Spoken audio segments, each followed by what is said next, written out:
तो अगर आप देखोगे कि 25 to 30% extra marks depends on effective time use. तो जो बच्चे जो रैंकर्स होते हैं वो हमेशा से एक चीज आप देखे रहोगे ना कि उनका जो टाइम मैनेजमेंट स्किल है वो बहुत ज्यादा अच्छा होता है एज कंपेयर टू जो नॉन रैंकर्स होते हैं।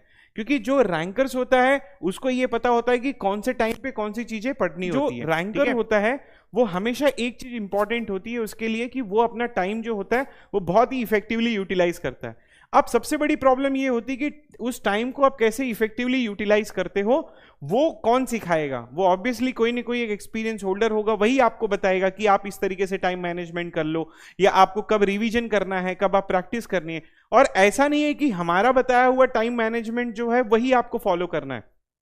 बेसिकली आप कोई भी टाइम मैनेजमेंट फॉलो कर सकते हो। हर एक बच्चे का, हर एक स्टूडेंट का टाइम अलग अलग होता है क्योंकि वो अलग अलग टाइमिंग पे पढ़ता है, अलग अलग सब्जेक्ट्स का उसका पैटर्न अलग होता है। तो हर एक बच्चा जो है इफेक्टिवली अलग अलग टाइम का यूटिलाइजेशन करता है। तो अगर आपने टाइम मैनेजमेंट अच्छे तरीके से प्रिपेयर किया तब आप बोल सकते हो कि it prevents the last minute panic. तो लास्ट मिनट पैनिक पे ये होता है कि कभी कभी ऐसा होता है कि दिसंबर के टाइम पे बहुत सारे बच्चे ये बोलते हैं कि सर हमारा बहुत सारे सब्जेक्ट्स बाकी हैं, 3 सब्जेक्ट्स बाकी हो गया या 4 सब्जेक्ट बाकी हो गया। तो वो प्रॉब्लम एक आती है उनको और वो ये सोचते हैं कि सर अगर मेरा एक महीने में 3 से 4 सब्जेक्ट करना है तो क्या ये पॉसिबल होता ही नहीं होता है। तो वो एक अगर पैनिक सिचुएशन में अगर आप चले गए तो अच्छा खासा होते हुए भी सिलेबस आपको कवर करने में प्रॉब्लम होती है। क्यों? क्योंकि वहां पर टाइम के इश्यूज होते हैं। तो उसी चीज को कैसे मैनेज करना है वो आज हम बात करेंगे। अगर आपने सही तरीके से टाइम मैनेजमेंट कर लिया तो it will boost your accuracy and confidence. और कॉन्फिडेंस का ही पूरा गेम है। अगर आप लोगों को लास्ट मिनट तक कॉन्फिडेंस रहेगा अच्छे तरीके से तो आप बड़े ही आसानी से इस चीज को कैरी फॉरवर्ड कर सकते हो। कन्वर्ट्स प्रिपरेशन इनटू परफॉर्मेंस, ठीक है, time management. And top scorer don't study more, they just study smart. ये चीज आप ना अपने लिए भी अप्लाई कर लो कि आप लोगों को लगता होगा कि बहुत सारे बच्चे बहुत ज्यादा मार्क्स या फिर बहुत ज्यादा कंटेंट पढ़ने से उनके मार्क्स आते हैं।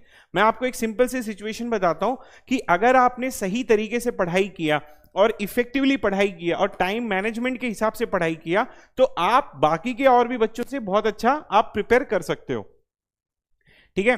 The problem why student lose marks, ठीक है।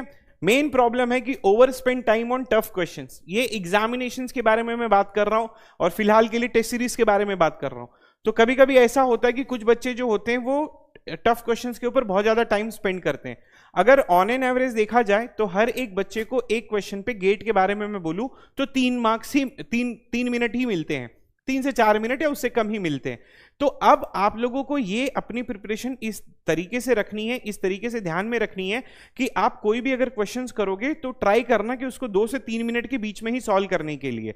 तो इवन जब आप मॉक टेस्ट भी देते हो, जब आप टेस्ट सीरीज भी देते हो, इवन जब आप प्रैक्टिस भी करते हो तो कभी कभी कुछ क्वेश्चन जो होते हैं वो कुछ सेकेंड्स में हो जाते हैं, कभी कभी कुछ क्वेश्चन जो है वो 1-2 मिनट में हो जाते हैं और कभी कभी कुछ अच्छे क्वेश्चन होते हैं तो वो 10 से 15 मिनट भी चले जाता है और वो टाइम ले लेता है। अगर फिलहाल के लिए आपकी पहली बार प्रैक्टिस है तो उस टाइम पे, ठीक है, मैं ये डिस्कस कर रहा था कि जो टाइम ओवर टाइम स्पेंड करते हो वो आप कैसे रिड्यूस कर सकते हो। आप अपना एम बना लो कि मेरे को हर एक क्वेश्चंस में 2 से 3 मिनट ही देने हैं। अगर आप हर एक क्वेश्चंस में 2 से 3 मिनट दोगे तो उस तरीके से आपकी प्रिपरेशन इतनी अच्छी होगी कि आप उसको बाद में भी यूटिलाइजेशन कर सकते हो। लास्ट मिनट क्रैम्पिंग, तो मेन इंपॉर्टेंट चीज ये होती है कि जो बच्चे होते हैं ना जो हमेशा पोस्टपोन करते हैं अपनी चीजों को कि आज ये चीज नहीं पढ़ता हूं मैं, ये कल पढ़ता हूं, और वो अगर आप ऐसे, ठीक है, वो ऐसे एक पोस्टपोन हो जाता है कि फिर वो लास्ट मिनट तक चले जाता है और लास्ट मिनट तक बिल्कुल भी टाइम नहीं मिलता है किसी भी बच्चे को वो चीज सॉल्व करने के लिए। नो प्रॉपर रिवीजन प्लान, अगर आपका रिवीजन नहीं होगा तो आप कहीं ना कहीं पर ये गलती कर रहे हो।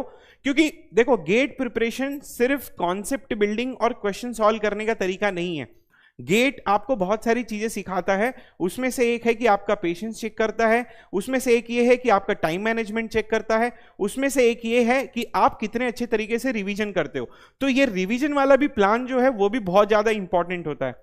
तो अगर आप रिवीजन नहीं कर रहे हो तो मतलब आप एक गलत ट्रैक पे हो। जो भी बच्चा ये वीडियो देख रहा है या अगर लाइव देख रहा है या रिकॉर्डेड देख रहा है तो उसको मैं ये चीज बोलूंगा कि जो भी बच्चा, अगर आपको ये चीज लग रही है कि अगर आप रिवीजन नहीं कर रहे हो तो आप एक गलत डायरेक्शन में हो। रिवीजन करने का जो सही तरीका है वो बेसिकली रोज आप 10 से 15 मिनट निकाल के आपने दिन भर जो भी कुछ पढ़ा है उसका आप रिवीजन कर लो। सेम सिचुएशन आपको रोज रोज करनी है।